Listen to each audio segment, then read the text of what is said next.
घर घर का श्रृंगार। प्रेम सनातन।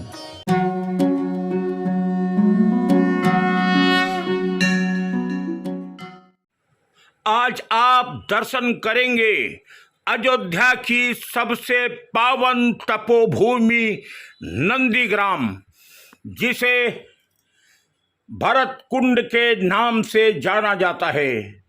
राम के वनवास के बाद राजा भरत ने 14 वर्ष तक इसी नंदीग्राम में 14 वर्ष तक तप किया था।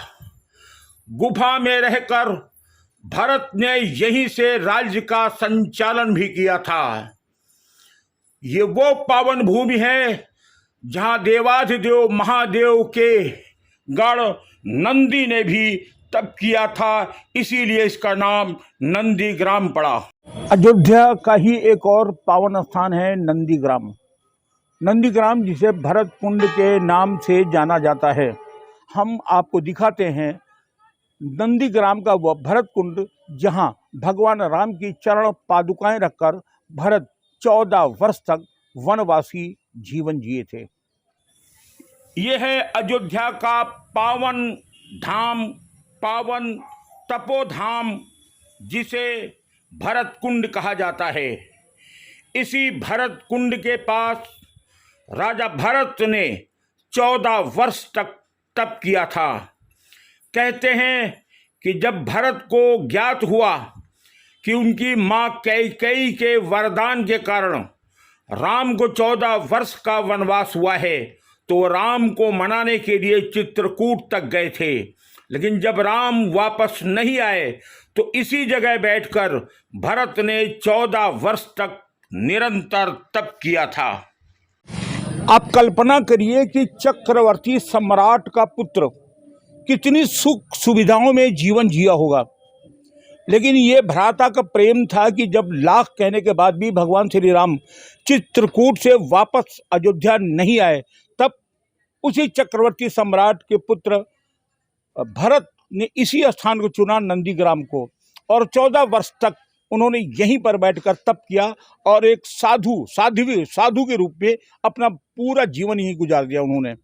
आप कल्पना करिए कि वो भूमि कितनी पावन रही होगी, कितनी महान रही होगी और कितनी ऊर्जा होगी उस जगह जहाँ 14 वर्ष तक निरंतर भरत ने तप किया था। हमारे शास्त्र कहते हैं कि 12 वर्ष तक निरंतर किया गया कोई भी तप अपने आप में सिद्ध हो जाता है, लेकिन यहाँ तो भरत ने 14 वर्ष तप किया था।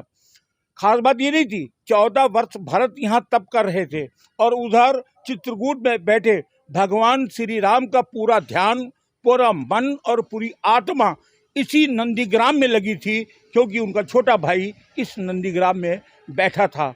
तो कल्पना करिए कि 14 वर्ष जहाँ भरत तप कर रहे थे और प्रभु राम की निगाह, मन, आत्मा सब कुछ जिस नंदीग्राम में रखा था, वो नंदीग्राम की पृथ्वी ऊर्जा, कितनी ऊर्जा होगी उसके अंदर। हम बात करते हैं इसी नंदीग्राम के राम कुमार पांडे जी से।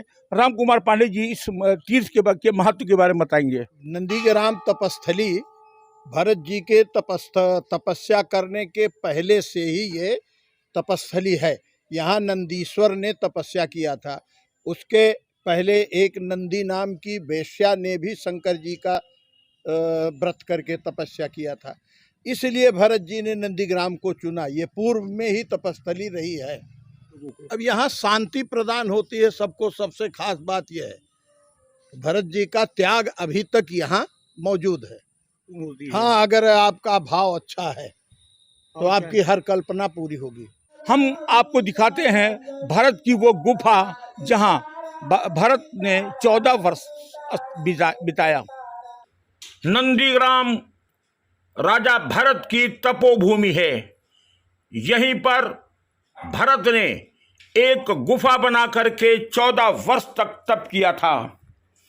कहते हैं उस समय भरत केवल तप और ध्यान में ही संपूर्ण समय व्यतीत करते थे। राज्य का संचालन भी उन्होंने इसी नंदीग्राम से ही किया था। नंदीग्राम के बारे में ये भी कहा जाता है कि यहाँ भगवान देवाधिदेव महादेव के गण नंदी ने भी तप किया था और नंदी से पूर्व नंदी नाम की ही एक वैश्य ने भी इसी स्थान पर तप किया था। इसलिए भरत से पूर्व ही यह स्थान अयोध्या का सबसे पावन तपोभूमि थी और इसीलिए राजा भरत ने अयोध्या से दूर नंदीग्राम में तप करने का निश्चय किया था और इसी स्थान पर एक गुफा बनाकर उन्होंने 14 वर्ष तक निरंतर तप किया था। कहते हैं इस तपोभूमि की महिमा इतनी जबरदस्त है कि यहाँ बैठकर अगर ध्यान करते हैं तो एक विशेष ऊर्जा का संचालन होगा।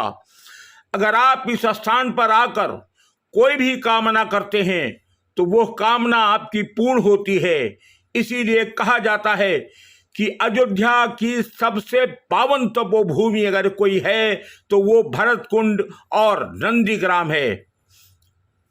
नंदीग्राम में प्रमुख रूप से 3 स्थान हैं। पहला स्थान है वो जिसे भरत कुंड कहा जाता है। दूसरा स्थान वो है वो गुफा जहाँ पर भरत जी 14 वर्ष तक बैठे थे और एक तीसरा वो स्थान है जहाँ 14 वर्ष तक भरत ने तप किया था। ये वो उर्वरा भूमि है। कहते हैं कि अगर इस भूमि पर आकर के आप 5 दिन 7 दिन 21 दिन ये 11 दिन अगर आप रह जाते हैं तो एक अद्भुत ऊर्जा का संचार आपके जीवन में होगा।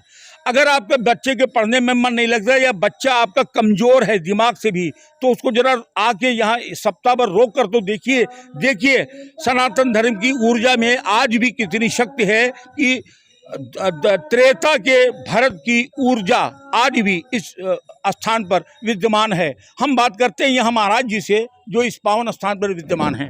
ये स्थान नंदीग्राम भरत कुंड है। यहाँ पे सबसे पहले भगवान भोलेनाथ जी आए थे। प्रभु श्री रामचंद्र जी जो अयोध्या में अवतार लिए थे तो उनका दर्शन करने के लिए काकभसून जी और भोलेनाथ प्रभु नंदी जी को लेकर आए थे। यहाँ पे नंदी जी को छोड़कर गुरु वशिष्ठ जी के आश्रम पे भगवान श्री राम का दर्शन करने गए थे। उनको आने में जो विलम्ब हो गया, उन्होंने 6 महीना के बाद जब वो लौटे तो नंदी जी यहाँ बैठकर उनका आने का इंतज़ार किया था, इसलिए नंदीग्राम नाम इसका पड़ा।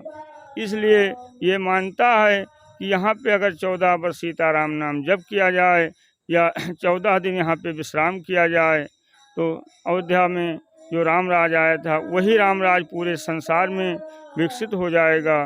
उस उपलक्ष्य में 14 वर्ष के लिए यहाँ सीताराम नाम जप अनवरत चल रहा है। ये अयोध्या कितनी पावन होगी कल्पना करिए, क्योंकि वहाँ भगवान स्वयं मानव रूप में अवतरित हुए थे। राम ईश्वर जब समझ लीजिए, ईश्वर स्वयं जब अवतरित होने के लिए जिस अयोध्या का चयन किया वो कितनी पावन अयोध्या रही होगी। भरत तपस्थली पर विद्यमान अक्षय वट जिसके नीचे भरत बैठे थे, आज भी वो अक्षय वट त्रेता से आज तक लगातार पल्लवित होता जा रहा है। ये है वो अक्षय वट जिसके नीचे 14 वर्ष तक भरत ने बैठकर तप किया था। कहते हैं इसी वट वृक्ष के नीचे भरत बैठते थे। आज भी खास बात है कि इस अक्षय वट की कोई भी जटाएं नीचे को नहीं आती हैं, बल्कि ये ऊपर की तरफ जाती हैं और अगर कोई जटा नीचे आ गई तो वो सूख कर गिर जाती है। ये चमत्कार केवल इसी स्थान पर इसी वट वृक्ष में देखने को मिलता है। कहते हैं जब ये ऊपर जटा गई थी तो हनुमान जी को आसमान से गिरते हुए रोका था। दर्शन करिए अक्षय वट के।